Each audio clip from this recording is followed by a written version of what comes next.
आइए आज हम 8 ग्रेड अभ्यास पुस्तिका कक्षा 8 हिंदी विषय पाठ 12 के प्रश्न उत्तर लिखेंगे। तो सबसे पहले हम पाठ 12 का नाम देखते हैं। ये देखिए पाठ 12 याचक और दाता। अगला प्रश्न देखते हैं हम। बहुविकल्पीय सही उत्तर छांटकर लिखिए। यानी एक प्रश्न के 4 विकल्प हैं जिनमें से एक सही है तो उस पर हमको सही का चिन्ह लगाना है और उस विकल्प को सही वाले विकल्प को नीचे लिखना भी है। तो ये देखते हैं हम पहला प्रश्न। पाठ के अनुसार प्रतिदिन मंदिर के द्वार पर फूल कौन बेचता था? तो विकल्प हैं ए पुजारी, बी दर्शनार्थी, सी वृद्धा, डी मुनीम जी। तो इसका सही उत्तर है सी वृद्धा। अगला है तो इस पे सही सी वाले विकल्प पर सही का चिन्ह लगा लें और इसको नीचे उतार भी लें। अगला है दूसरा प्रश्न। याचक और दाता कहानी में वास्तविक याचक किसे माना गया है?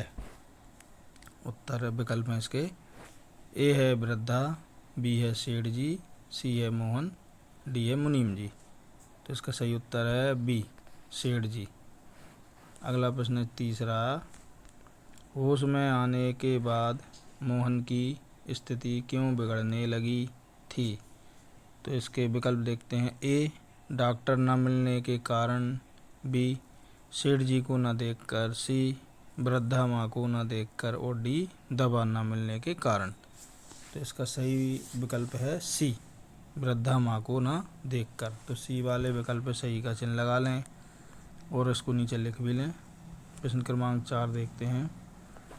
मोहन के पूर्ण स्वस्थ होने में कौन सी बात प्रमुख थी? तो इसके विकल्प देखते हैं ए है दवाइयाँ, बी है डॉक्टर, सी है धन दौलत, डी है ममता। तो इसका सही विकल्प है ममता, डी वाला। तो डी वाले विकल्प पर सही का चिन्ह लगा लें। अगला प्रश्न देखते हैं। ममता में ता के स्थान पर त्वा प्रत्यय लगने से नया शब्द बनेगा। तो ये कौन सा शब्द बनेगा बताना हमें। ममतत्व, बी ममत्व, सी ममतात्व, डी मामत्व। तो इसका सही उत्तर है बी ममत्व। बी वाले विकल्प पर सही का चिन्ह लगा लें और इसको नीचे लिख भी लें। अब अगला प्रश्न देखते हैं।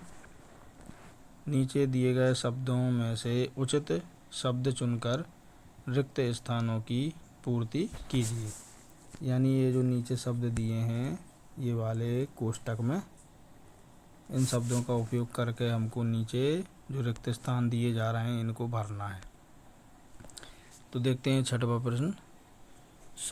साहित्य के नोबेल पुरस्कार से सम्मानित भारतीय रविंद्रनाथ ठाकुर हैं। तो छठे के रिक्त स्थान में रविंद्रनाथ ठाकुर लिख लें। अगला है सातवां। निरुत्तर शब्द में प्रयुक्त उपसर्ग निरु है। यानी निरुत्तर शब्द में प्रयुक्त उपसर्ग कौन सा है? निरु। तो सातवें के रिक्त स्थान में निरु लिख लें। आठवां है माँ की ममता ने औषधि का काम किया। तो आठवें में औषधि लिख लें। नवा है सेठ बनारसी दास अपने बेटे के लिए वृद्धा माँ के आगे याचक बनकर खड़े थे। नवे के रिक्त स्थान में याचक लिख लें, याचक। 10वां है प्राणों के लाले पड़ना याचक बनकर खड़े थे। तो इसमें याचक आएगा। अगला है लघु उत्तरीय, अति लघु उत्तरीय। यानी जो नीचे जो प्रश्न दिए हैं इनके उत्तर हमें अति लघु उत्तरीय रूप में लिखना है। प्रश्न क्रमांक 11। मेरा बच्चा बहुत बीमार है वाक्य में उद्धरण चिन्ह लगाकर फिर से लिखिए। तो इसका उत्तर देखिए मेरा बच्चा बहुत बीमार है। ठीक है। अगला देखते हैं 12। वृद्धा माँ पैसों की बचत क्यों करने लगी थी? प्रश्न क्रमांक 12 इसका उत्तर देखते हैं।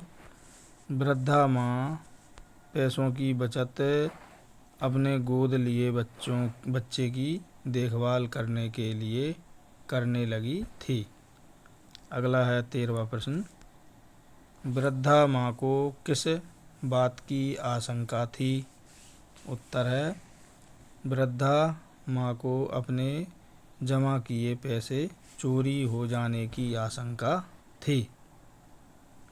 अगला प्रश्न है 14वां, मोहन सेठ जी का पुत्र है, इस बात का पता कैसे चला? इसका उत्तर देखते हैं। मोहन के शरीर पर लाल रंग का चिन्ह देखकर सेठ जी के पुत्र होने का पता चला।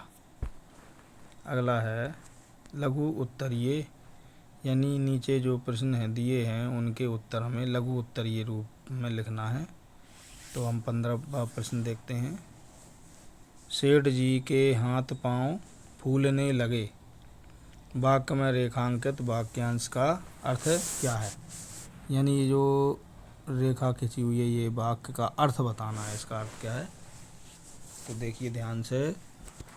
उत्तर, हाथ पांव फूलने का अर्थ है कि सेठ जी बहुत घबरा गए और उनके मन में डर और चिंता पैदा हो गई। अगला है 16वां, इन शब्दों की वर्तनी शुद्ध करके लिखिए। यानी ये जो शब्द दिए हैं ये 4, इनकी वर्तनी शुद्ध करके लिखना है। अभी ये गलत वर्तनी में है, शुद्ध वर्तनी करके हमको ये शब्दों को लिखना है। तो देखिए पहला है जिजीविषा, तो ये देखिए जिजीविषा। दूसरा है वात्सल्य, तीसरा है दर्शनार्थियों और आखिरी में चौथा है सहानुभूति। तो ये आप लिख लें सही करके। अब अगला देखते हैं 17वां प्रश्न, अब यह तुम्हारा बच्चा है इसलिए इसे प्राण देकर भी बचाओगे, दूसरे के बच्चे की जान नहीं होती। यह कथन किसने किससे कहा और क्यों? उत्तर है यह कथन वृद्धा माँ ने सेठ जी से कहा, क्योंकि सेठ जी ने अपने बेटे मोहन को पहचान कर उसे बचाने का प्रयास किया, जबकि उन्होंने पहले उसकी परवाह नहीं की थी।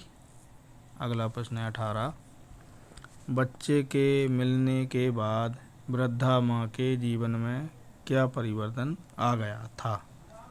उत्तर है बच्चे के मिलने के बाद वृद्धा माँ के जीवन में एक नया उद्देश्य आया, जिसे उसने और अधिक मेहनत करके उसकी देखभाल की और उसकी खुशियों में अपनी खुशी देखी।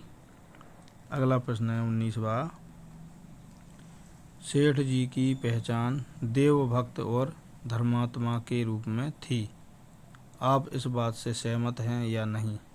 कारण सहित अपने विचार लिखिए। उत्तर है मैं सहमत नहीं हूँ, क्योंकि सेठ जी ने सिर्फ बाहरी दिखावे के लिए खुद को धर्मात्मा बताया, लेकिन जब वृद्धा ने मदद मांगी तो उन्होंने उसे ठुकरा दिया, जो उनकी असली प्रकृति को दर्शाता है। अगला है प्रश्न आखिरी 20वां, वृद्धा माँ के आंसुओं में फूलों का मकरंद और ममता की गंध थी, इस कथन का आशय लिखिए। उत्तर है इस कथन का आशय यह है कि वृद्धा माँ के आंसुओं में उसकी ममता और प्रेम की महक थी। उसने अपने संतान समान बच्चे के लिए जो त्याग और सेवा की थी, उसका परिणाम इन आंसुओं में झलक रहा था। उसके आंसू केवल दुख के नहीं थे, बल्कि उनमें उसकी निस्वार्थ ममता और उस बच्चे के प्रति उसके गहन प्रेम का प्रतीक था। यह आंसू उसकी सच्ची मानवता और उसके महान त्याग का प्रतीक है। इसी के साथ हमारा ये पाठ 12 यहाँ पर समाप्त होता है। आपको यदि हमारा ये वीडियो अच्छा लगा हो तो हमारे वीडियो को लाइक ज़रूर करें और कमेंट सेक्शन में जाके आप अपने महत्वपूर्ण सुझाव हमें दे सकते हैं। इसी प्रकार के उपयोगी वीडियो यदि आप देखना चाहते हैं तो हमारे चैनल को सब्सक्राइब अवश्य करें और अपने दोस्तों के लिए हमारा चैनल शेयर भी करें। धन्यवाद।